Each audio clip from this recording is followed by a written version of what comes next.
Sementara itu pemirsa, warga Pati berencana kembali menggelar aksi mendesak Bupati Sudewo mundur dari jabatannya. Aksi ini akan digelar pada Senin 25 Agustus 2025.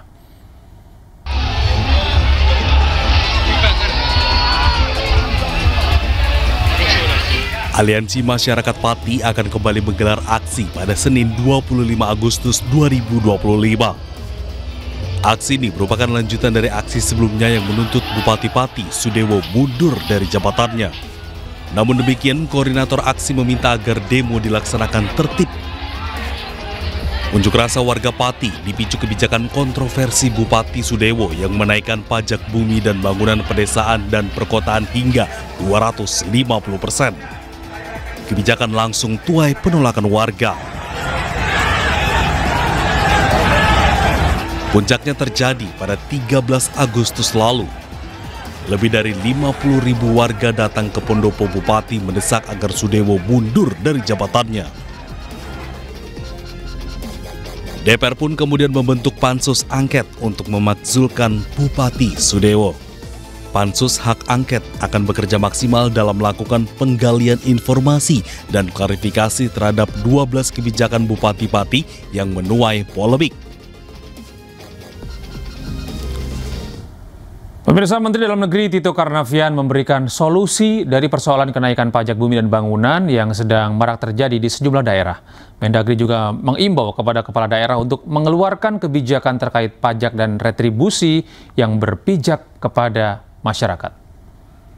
Saya sudah mengeluarkan surat edaran, sudah melakukan Zoom meeting kemarin kepada seluruh kepala daerah untuk yang pertama agar diperhatikan betul faktor sosial ekonomi masyarakat di daerahnya. Kalau itu memberatkan, maka aturan itu dapat ditunda atau dibatalkan. Yang kedua, saya meminta kepada seluruh daerah, ya, karena selama ini yang melakukan review adalah gubernur. Seluruh daerah, kabupaten kota yang akan mengusulkan kenaikan, yang akan merencanakan kenaikan pajak termasuk NJUP, penyesuaian NJUP, pajak bumi bangunan, ini harus menembuskan kepada Kemendagri, CQ, Dirjen Keuangan Daerah, agar kami juga dapat melakukan review dan memberikan masukan. Kita beralih ke informasi selanjutnya, pemirsa. Diduga akibat korsleting listrik 5 unit rumah milik warga yang di Pecelang Talo ludes terbakar. Banyaknya material bangunan yang terbuat dari kayu membuat api cepat membesar. Besarnya kobaran api membuat warga di sekitar lokasi kebakaran panik. Mereka bahu-membahu dengan petugas Damkar Makassar untuk memadamkan api. Dari keterangan Kadis Damkar Kota Makassar, awalnya warga hanya melihat asap tebal disertai kobaran api yang muncul dari salah satu rumah panggung milik warga. Tak lama berselang, api membesar dan menjalar hingga menghanguskan 4 rumah warga lainnya. Api baru dapat dipadamkan 15 menit kemudian setelah belasan unit mobil Damkar Makassar diturunkan ke lokasi. Tidak ada korban jiwa dalam peristiwa ini, namun kerugian ditaksir mencapai ratusan juta rupiah.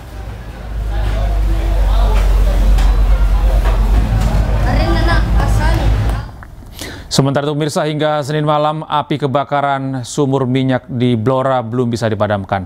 Polisi turun tangan untuk menyelidiki kebakaran tersebut. Hingga Senin malam, api dari sumur minyak ilegal milik warga di Blora, Jawa Tengah masih menyala. 3 orang dilaporkan tewas akibat peristiwa ini. Aparat kepolisian mulai melakukan penyelidikan. 4 orang saksi juga telah dimintai keterangan.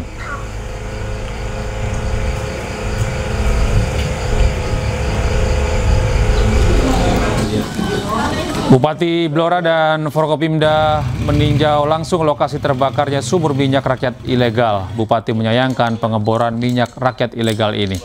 Bupati Blora, Arif Rohman, datang ke rumah duka untuk memberikan santunan sekaligus mengunjungi tempat pengungsian. Sementara itu, polisi telah memeriksa 4 orang saksi.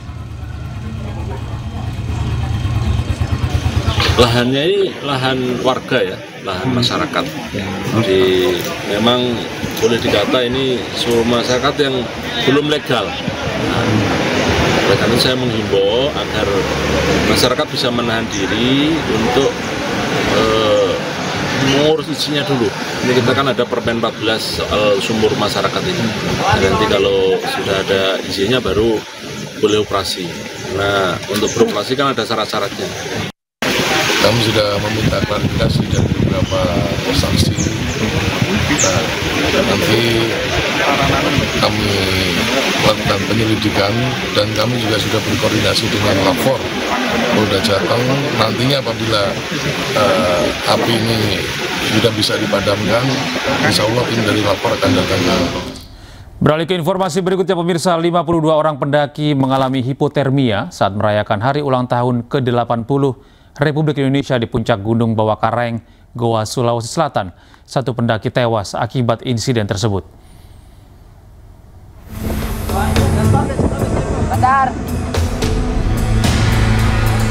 Jasad Irfan, 24 tahun, salah seorang pendaki asal Kabupaten Bone, yang meninggal dunia di Gunung Bawah Kareng, Kabupaten Goa, Sulawesi Selatan dievakuasi tim SAR. Proses evakuasi berlangsung dramatis karena jalur evakuasi licin akibat diguyur hujan. Diduga korban meninggal dunia akibat hipotermia usai mengikuti perayaan HUT kemerdekaan ke-80 RI di puncak Gunung Bawah Kareng. Selain satu orang meninggal dunia, tim SAR Merah Putih juga memberikan pertolongan kepada 51 orang pendaki yang juga mengalami hipotermia dan masih berada di puncak Gunung Bawah Kareng. Korban yang ditangani oleh Basarnas sampai saat ini 52 pendaki yang dimana kebanyakan mengalami hipotermia. Namun tadi salah satu pendaki asal Bone atas nama Irfan yang melakukan lintas pada tanggal 13 di Mendari Gunung Barea. Lebih dari 4.000 pendaki menaiki puncak Gunung Bawah Kareng untuk merayakan HUT kemerdekaan ke-80 RI.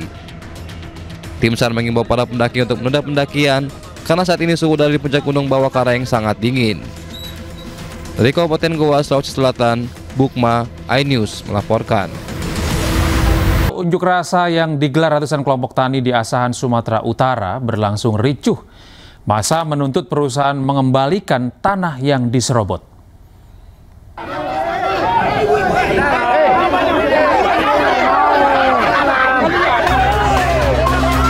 Kericuhan terjadi saat ratusan kelompok tani dari warga Teluk Dalam, Asahan, Sumatera Utara menggelar aksi unjuk rasa di depan pintu gerbang perusahaan PT Padasa 6 Utama. Polisi sempat terlibat aksi saling dorong dengan pendemo saat sejumlah massa ingin berorasi di jalan lintas Sumatera. Massa menuntut perusahaan untuk mengembalikan hak tanah mereka yang diduga diserobot oleh perusahaan.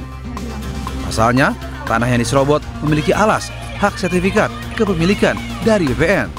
Tanah masyarakat yang dirampas oleh PT Padasa. Ya, artinya hari ini masyarakat kelompok tani punya data. Datanya di mana? HGU PT Padasa itu 5.700 sekian.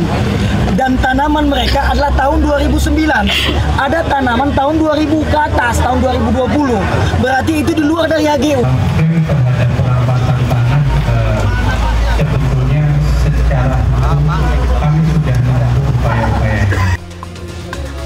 Warga meminta pemerintah Kabupaten Asahan membantu penyelesaian sengketa tanah tersebut. Jika tuntutannya tidak dipenuhi, warga akan terus melakukan aksi demo dengan jumlah massa yang lebih besar. Dari Asahan, Sumatera Utara, Ulil Amri melaporkan. Roy Suryo, Rismona Siholan Sianipar, dan Tifa Uzia Tiasuma alias Dr. Tifa meluncurkan buku bertajuk Jokowi's White Paper di Universitas Gadjah Mada, Yogyakarta.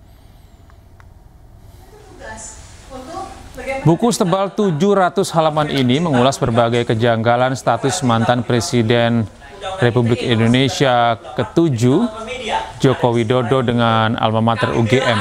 Mulai dari soal masa kuliah, skripsi, hingga ijazah yang disebut mereka fiktif alias palsu.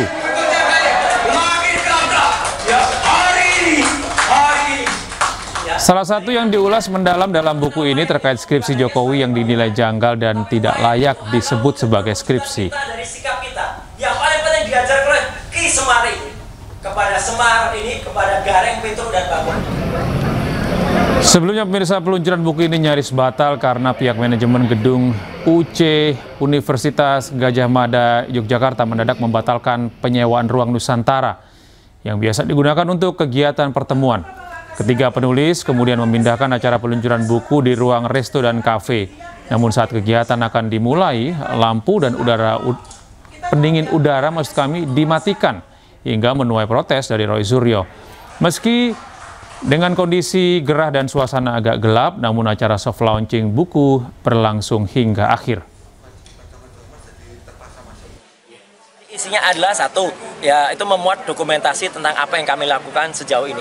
Mulai dari kemudian ketika isu pertama kali ini keluar ya, isunya keluar di mana? Kebetulan isunya keluar di Jalan Kaliurang kilometer 14 ya. Ketika ada seminar waktu itu memilih dengan hati yang diselenggarakan oleh UII, moderatornya Mbak Rosiana Silalahi, ada Prof Mahfud MD, bisa tanyakan ke Prof Mahfud itu ya. Ada Bu Yasafi Ma'arif ya, sudah nggak ada. Kemudian satu lagi Jokowi. Waktu itu ada dialog santai gitu ya. Ada videonya juga yang mengatakan, oh untuk jadi presiden tuh IP-nya sebaiknya berapa? Prof Mahfud mengatakan IP saya 3,8. Nah Jokowi mengatakan IP saya di bawah 2 aja nggak ada gitu. Loh, kan mulai dari situ sebenarnya orang berpikir. Nah dari situlah muncul kemudian orang. Ya, pemirsa, pakar telematika Roy Suryo dan 8 orang lainnya meminta penundaan pemeriksaan ke Polda Metro Jaya dalam kasus dugaan fitnah ijazah palsu Presiden ke-7 Republik Indonesia Joko Widodo. Roy memastikan akan datang untuk memenuhi panggilan Polda Metro Jaya usai peringatan Hari Kemerdekaan.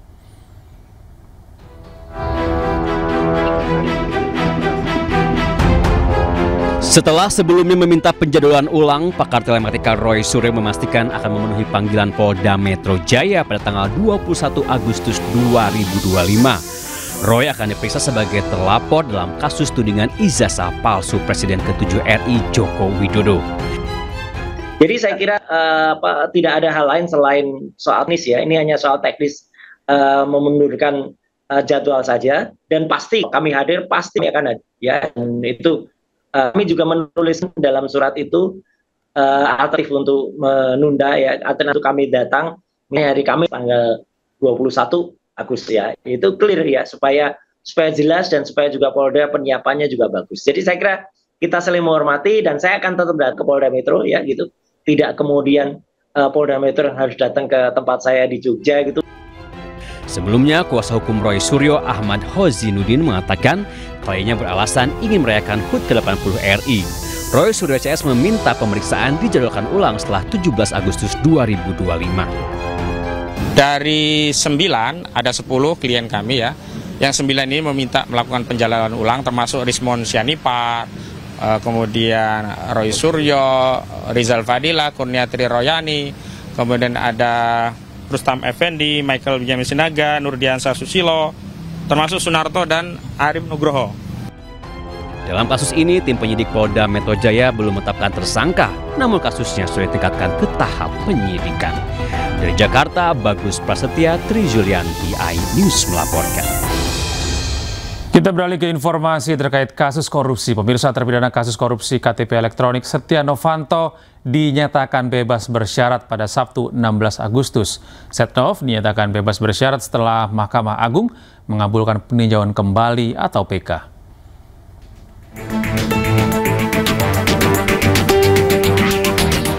Terpidana kasus korupsi KTP elektronik Setia Novanto mendapatkan bebas bersyarat dari Lembaga Pemasyarakatan Sukamiskin Kota Bandung. Menurut Kepala Kantor Wilayah Ditjen Pemasyarakatan Jawa Barat Kus Nali, status bebas bersyarat diperoleh Setia setelah Mahkamah Agung mengabulkan peninjauan kembali atau PK. Pak Setno pertama dengan putusan 15 tahun mengajukan peninjauan kembali dan putusan PK pada tanggal 4 Juni 2025, putusan menjadi 12 tahun 6 bulan. Berdasarkan perhitungan dari 12 6 tahun tersebut, beliau mendapatkan pembebasan bersyarat di tanggal 29 Mei 2025. Dan beliau sudah pelaksanaan pembebasan bersyarat di tanggal 16 Agustus tahun 2025. Dalam amar putusan peninjauan kembali, beliau diputus 12 tahun 6 bulan dengan denda 500 juta subsidiar 5 bulan kurungan.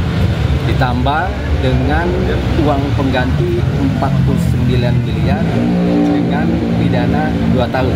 Namun itu sudah dibayar sehingga beliau sudah bisa melaksanakan pembebasan bersyarat yang dilaksanakan pada tanggal 16 Agustus tahun 2020. Sementara itu, menurut Menteri Imigrasi dan Pemasyarakatan Agus Andrianto, pembebasan bersyarat kepada Setia Novanto sudah sesuai dengan aturan dengan telah menjalani 2/3 masa pidana. Ya, karena sudah melalui proses assessment dan yang bersangkutan berdasarkan hasil keputusan PK itu sudah melampaui waktunya. Harusnya tanggal 25 yang lalu. September 2017 lalu, Setia Novanto ditetapkan sebagai tersangka dalam kasus korupsi KTP elektronik. Novanto awalnya sempat menang dalam pra-peradilan sehingga statusnya sebagai tersangka gugur. Namun pada November 2017, KPK menetapkan Setia Novanto sebagai tersangka lagi. Tim Liputan iNews melaporkan. Ya pemirsa, bebasnya terpidana korupsi Setia Novanto menuai reaksi publik. Pakar hukum pidana menilai pembebasan koruptor kelas kakap itu dinilai tidak masuk akal.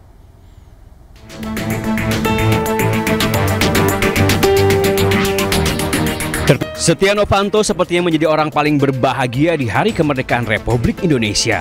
Setelah 7 tahun lebih mendekam di penjara, terpidana kasus proyek KTP elektronik tahun 2011-2013 itu dinyatakan bebas bersyarat.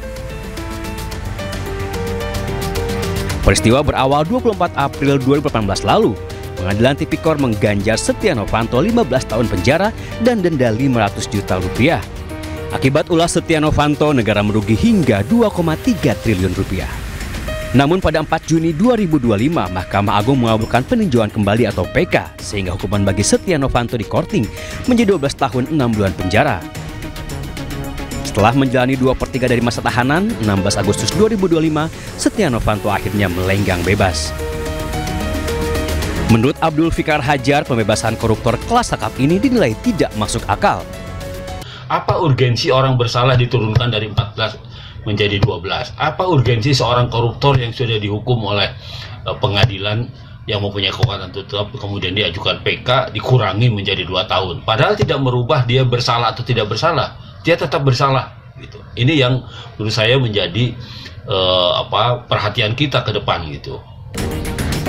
Setali tiga uang, peneliti Transparency Indonesia Agus Sarwono juga menilai pemberian remisi dan pembebasan bersyarat bagi Setia Novanto tidak memberikan efek jerah dan menjadi presiden buruk bagi penegakan hukum Indonesia. Seharusnya remisi itu dikecualikan bagi narapidana kasus korupsi. Dengan demikian efek jerah akan semakin terwujud gitu ya. Nah, dalam konteks ini semakin nampak bahwa pemerintah rasanya tidak serius dalam penanganan isu korupsi di Indonesia. Walaupun sudah dinyatakan bebas bersyarat, namun Setia Novanto masih dikenakan wajib lapor hingga April 2029. Ia juga dilarang menjadi pejabat publik hingga 2031. Tim Liputan iNews melaporkan. Ya pemirsa, tahun 2017 lalu kasus Setia Novanto sempat menghebohkan publik karena politikus ini banyak melakukan kebohongan dan penuh drama, mulai dari kecelakaan hingga mengaku sakit keras.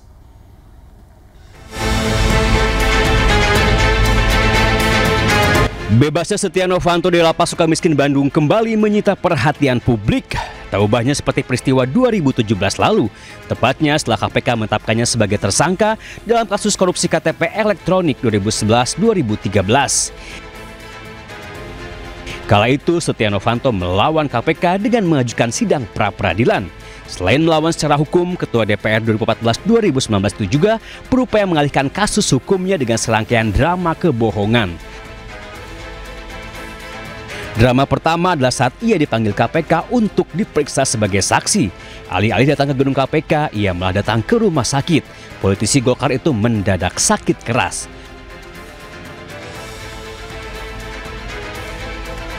Belakangan diketahui semua itu hanya akal bulusnya saja. Novanto mendadak sembuh setelah PN Jakarta Selatan memutuskan status tersangka terhadap dirinya tidak sah. Tidak kalah cerdik, KPK bergegas menerbitkan sprindik baru. Novanto kembali menjadi tersangka. Sprindik terbit, Novanto mendadak hilang rimba hingga 3 kali mangkir dari panggilan KPK. KPK lalu menetapkannya sebagai DPO. Setelah surat DPO terbit, mendadak muncul kabar Novanto mengalami kecelakaan tunggal dan dirawat di rumah sakit. Pengacaranya saat itu, Frederick Yunadi, mengatakan Novanto babak belur hingga benjol sebesar bapau. Lagi-lagi semua itu hanya bohong belaka. Drama sang politikus akhirnya berakhir. 19 November 2017, KPK menahan Novanto sebagai tersangka. 4 bulan kemudian, Novanto dinyatakan bersalah dan terbukti melakukan korupsi KTP elektronik. Menjatuhkan pidana oleh karena itu kepada terdakwa Setia Novanto dengan pidana penjara selama 15 tahun dan pidana denda sebesar 500 juta rupiah dengan ketentuan apabila pidana denda tersebut tidak dibayar, maka diganti dengan pidana kurungan selama 3 bulan. 8 tahun kemudian, berkat peninjauan kembali dikabulkan Mahkamah Agung, vonis Novanto dikorting menjadi 12,5 tahun. Kemarin, 16 Agustus 2025, setelah menjalani 2/3 masa tahanan, sang aktor pun melenggang bebas tanpa ada lagi benjol sebesar bapau. Tim Liputan iNews melaporkan. Pemirsa, warga di seluruh penjuru Nusantara merayakan hari ulang tahun kemerdekaan ke-80 dengan berbagai cara. Seperti di Pasuruan, Jawa Timur, mereka menggelar lomba gelidingan, sebuah tradisi unik yang jarang ditemui di tempat lain.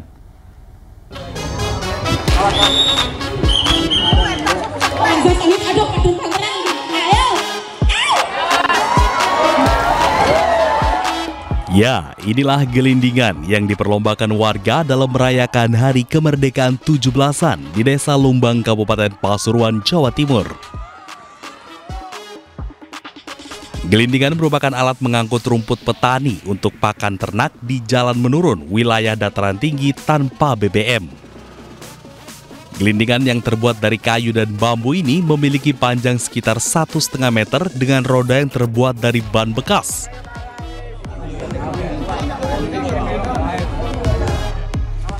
Sebanyak 39 peserta dari desa setempat ambil bagian, salah satunya peserta wajib memakai helm pengaman untuk keselamatan. Untuk rutenya sejauh 500 meter dengan jalan menurun di wilayah lereng Gunung Bromo. Kami pemuda melaksanakan kegiatan ini supaya gelindingan alat transportasi warisan dari leluhur itu tidak hilang. Maka kami mengadakan event gelinding ini. Diharapkan rencananya pada HUT RI tahun depan digelar lebih ramai dengan para peserta yang lebih banyak. Dari Pasuruan, Jaka Samudra, iNews melaporkan. Ya, pemirsa, kemeriahan upacara peringatan Hari Ulang Tahun Kemerdekaan Republik Indonesia ke-80 tidak hanya ada di Istana Merdeka Jakarta. Di Tanggulangin, Sidoarjo, Jawa Timur, ratusan warga desa melakukan upacara bendera ala-ala Istana Merdeka Jakarta.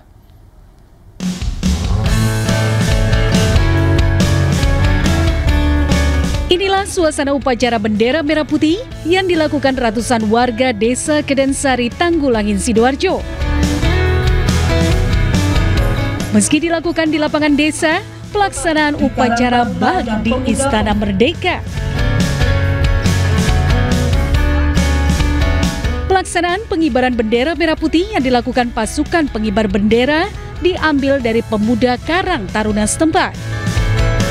Dan peserta upacaranya sendiri berpakaian adat daerah. Sementara di penutupan upacara digelar pertunjukan unjuk kebolehan pendekar silat dalam memecahkan batu bata dan genting dengan menggunakan perut dan kepala. Seperti pelaksanaan di Istana Merdeka, sejumlah tamu undangan dan warga desa berjoget di depan lapangan upacara. Sangat seru sekali ya Mas ya, soalnya apa? Ini tingkat desa, tapi dimeriahkan kayak tingkat istana ini. Baru pertama kali ini. Kemarin itu kan rencananya kita cuman upacara bendera gitu aja, tapi karena antusiasnya masyarakat, dukungan dari warga, sekalian Pak kita ikutkan semua warga desa Kedensari berpartisipasi ikut melaksanakan biar kegiatan ini terlaksana dengan sukses dan bagus. Paskibnya itu kan dari Karang Taruna atau pemuda-pemudi yang ada di Desa Kedensari. Warga berharap agar bisa meningkatkan jiwa nasionalisme dan patriotisme di antara sesama warga desa. Dari Sidoarjo, Jawa Timur, Pramono Putra, iNews melaporkan. Sementara itu pemirsa, tangis seorang komandan pasukan pengibar bendera di Kecamatan Lintong Nihuta, Kabupaten Humbang Hasundutan pecah saat melihat sang ayah terbujur kaku di rumahnya. Kabar duka datang saat pengukuhan Paskibra.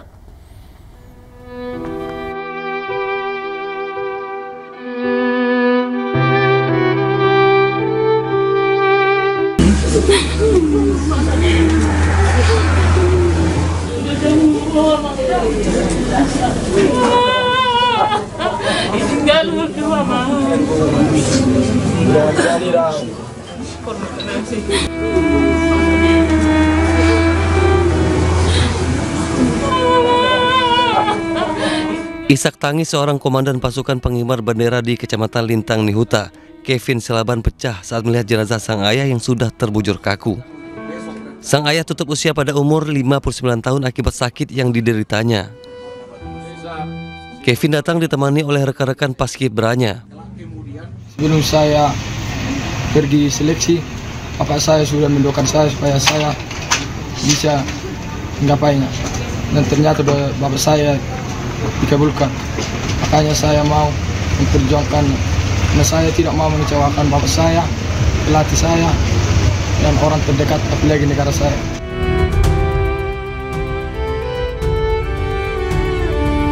Sebelumnya, kabar duka datang saat Kevin baru selesai pengukuhan Paskibra 2 hari sebelum upacara kemerdekaan.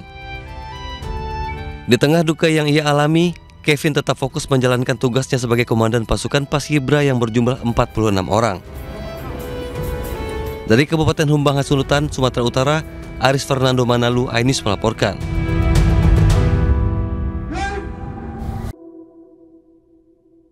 Mau kaldu yang gurih mantap? Gak cuma mau, aku butuh yang makin mantap. Aha, kamu butuh Royco baru, formula ayam kampung. Paduan ayam kampung dan 6 jenis rempah pilihan. Bikin kaldu gold standar, Gurih mantap!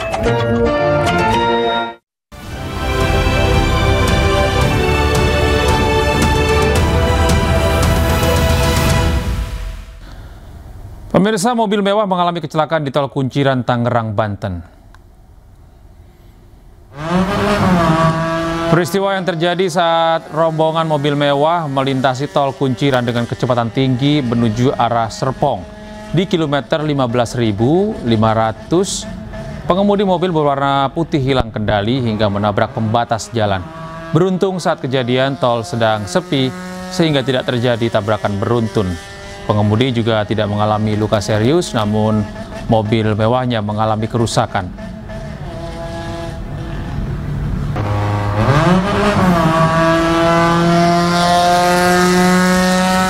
Sementara itu, viral rombongan motor gede nekat masuk ke jalur cepat khusus roda 4 Suramadu, Bangkalan, Jawa Timur. Perilaku mereka pun menuai kecaman dari warganet.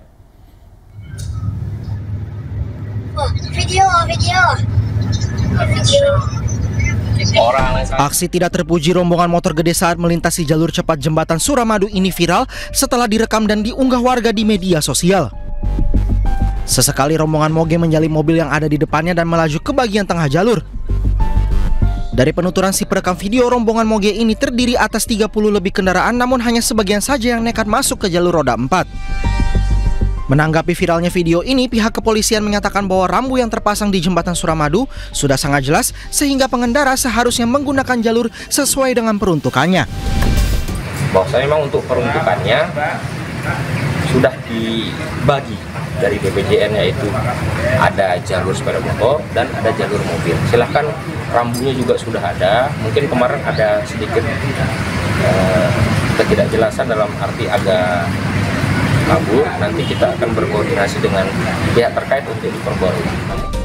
Saat ini petugas polisi masih menelusuri identitas rombongan moge itu. Dari Bangkalan, Jawa Timur, Taufik Syarawi, iNews melaporkan. Kita beralih ke informasi berikutnya, pemirsa. Ketua KPK mengungkap akan segera menetapkan tersangka dalam kasus dugaan korupsi kuota haji. KPK juga telah memeriksa dan menggeledah sejumlah lokasi untuk mencari bukti termasuk di rumah mantan Menteri Agama Yakut Khalil Qomas.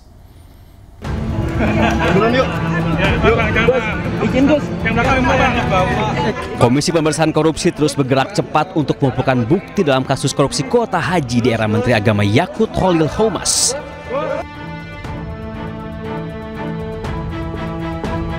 Bahkan KPK menyebut akan segera menetapkan tersangka dalam kasus ini. Sebelumnya KPK telah geledah kantor Kementerian Agama dan rumah mantan Menteri Agama Yakut Khalil Qomas. KPK juga telah memeriksa mantan Menteri Agama itu. KPK juga berencana memanggil sejumlah pihak yang diperlukan penyidik termasuk saksi dari jemaah haji khusus. Pemanggilan terhadap semua saksi tentu tergantung kebutuhan dari penyidik. KPK terbuka untuk memanggil siapa saja yang diduga mengetahui konstruksi perkara ini dan dapat membantu membuka dan membuat terang dari penanganan perkara ini. Ada nama yang boleh di-spill, Bang? Beberapa? Ya, belum bisa kami sampaikan. Untuk update pemeriksaan saksi dalam tahap penyidikan, kami secara rutin akan share ke teman-teman. Dugaan korupsi kuota haji telah naik penyidikan. KPK menjelaskan ada dugaan penyelewengan dalam pembagian kuota haji khusus dan kuota haji reguler. Jadi seharusnya 92% untuk haji reguler dan 8% untuk haji khusus. Namun di lapangan justru menjadi 50%. Dalam menangani kasus ini, juru bicara Budi Prasetyo menyebut bahwa KPK tidak akan tebang pilih dalam menangani kasus. KPK juga akan memanggil semua saksi sesuai kebutuhan penyidik termasuk Joko Widodo yang saat itu menjadi presiden. Sementara itu pengamat menilai pembagian 20.000 kuota haji secara proporsional diduga sebagai bentuk diskriminasi pemerintah kepada jamaah haji reguler. Akibat pembagian yang merata itu, antrian jamaah haji reguler akan semakin lama.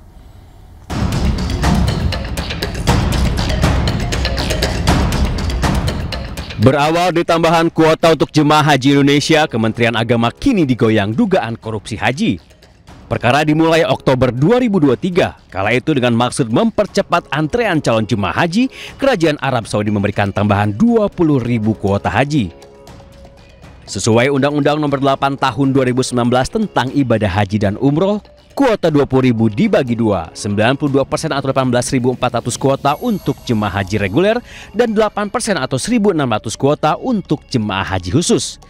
Alih-alih mengikuti aturan, Menteri Agama kala itu Yakut Khalil Qomas membagi proporsional kuota haji tersebut, yakni 10.000 untuk jemaah haji reguler dan 10.000 untuk jemaah haji khusus. Hak kuota 98% untuk jemaah haji reguler pun dipangkas menjadi 50%. Menurut peneliti Transparansi Internasional Indonesia Agus Sarwono, pembagian kuota haji secara proporsional justru sebagai bentuk diskriminasi pemerintah kepada jemaah haji reguler. Jelas terjadi perlakuan diskriminatif yang dialami oleh para jemaah reguler yang telah mengantri bertahun-tahun. Dengan alokasi yang tidak proporsional ini, kesempatan mereka untuk berangkat haji menjadi berkurang. Niat mempercepat antrean jemaah haji pun kandas. KPK berencana akan memeriksa saksi dari calon jemaah haji. Para jemaah haji yang pada saat itu misalkan daftarnya haji khusus, kemudian pelayanan yang jadi haji reguler, ataupun yang beroda yang tidak sesuai kemudian haji khusus atau haji reguler, bisa memberikan keterangan kepada kami. Kini KPK kian tancap gas menuntaskan penyidikan. Selain sudah mencekal Yakut ke luar negeri, KPK juga sudah melakukan penggeledahan di beberapa tempat, salah satunya di rumah Yakut Khalil dan perusahaan travel. Tim Liputan iNews melaporkan. Warga Israel pro-Palestina kembali menggelar demo di Tel Aviv. Aksi demonstrasi berjalan ricuh dikarenakan tuntutan mereka tidak dipenuhi.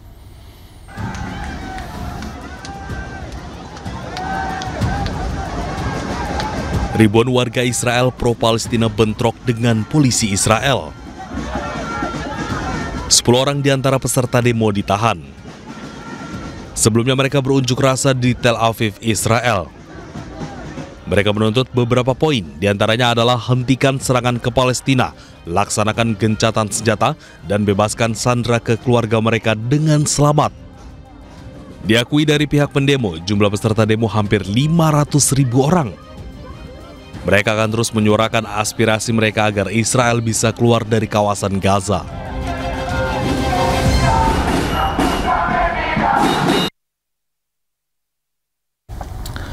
Sementara itu, aksi pembunuhan tentara Israel terhadap warga sipil Palestina di Gaza sungguh kejam.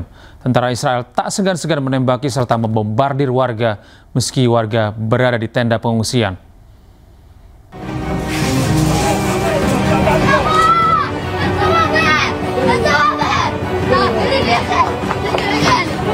Kejam aksi tentara Israel terhadap warga sipil Palestina di Gaza.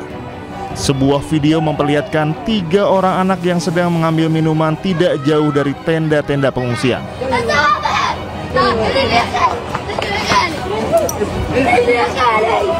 Setelah anak-anak tersebut berhasil membawa air, dengan kejam tentara Israel menembaki anak-anak tersebut sehingga salah satu dari anak tersebut terkena percikan peluru. Meski demikian, belum bisa dikonfirmasi atas kejadian itu. Sementara hal serupa juga terjadi di Gaza, Palestina. 3 pemuda yang sedang membawa korban penembakan tentara Israel menuju tempat aman juga diserang tentara Israel. Serangan dengan bom tersebut membuat kedua pemuda tersebut diduga meninggal dunia, sementara 1 orang terlihat masih hidup dan berusaha mencari perlindungan. Hingga kini Israel terus melancarkan serangannya yang menyasar kepada warga sipil dengan dalih memberantas teroris. Pemirsa, seorang tentara Israel menangis saat terjebak dalam ladang ranjau di timur kota Gaza. 52 kendaraan militer Israel hancur dalam operasi militer Brigade Al-Quds.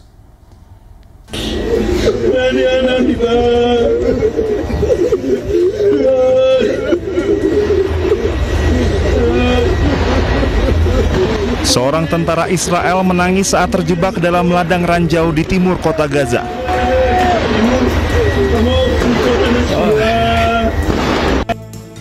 Brigade Al-Quds, sayap militer kelompok perlawanan Palestina Jihad Islam, merilis video yang menunjukkan sisa-sisa kendaraan militer Israel yang hancur usai terjebak dalam ladang ranjau di timur kota Gaza. Brigade Al-Quds meledakkan ladang ranjau dan bom yang sebelumnya ditanam di kendaraan Israel yang telah maju ke wilayah timur Gaza.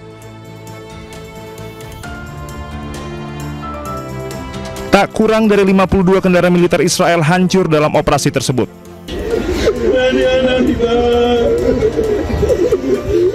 Reruntuhan kendaraan militer berserakan di sepanjang jalan raya. Beberapa terbalik, yang lainnya hancur berkeping-keping.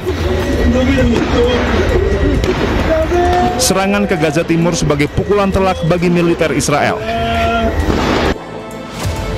Brigade Al-Quds mengklaim beberapa operasi terekam kamera pengawas khusus, namun yang lainnya tidak terdokumentasi karena kurangnya akses ke lokasi-lokasi tertentu. Sementara itu, Israel kembali meluncurkan rudalnya ke kelompok Houthi di Yaman. Sebuah lokasi pembangkit listrik di Yaman dibom tentara Zionis Israel. Dan pemirsa, informasi ini sekaligus menutup jumpa kita dalam iNews malam hari ini. Temukan terus informasi-informasi terbaru kami di www.inews.id. Cuplikan tayangan berita iNews juga dapat Anda saksikan di kanal YouTube @officialinews, mewakili kerabat kerja yang bertugas. Saya Gede Satria pamit undur diri. Terima kasih atas kebersamaan Anda. Tetap sehat, tetap semangat, selamat beristirahat, dan sampai jumpa.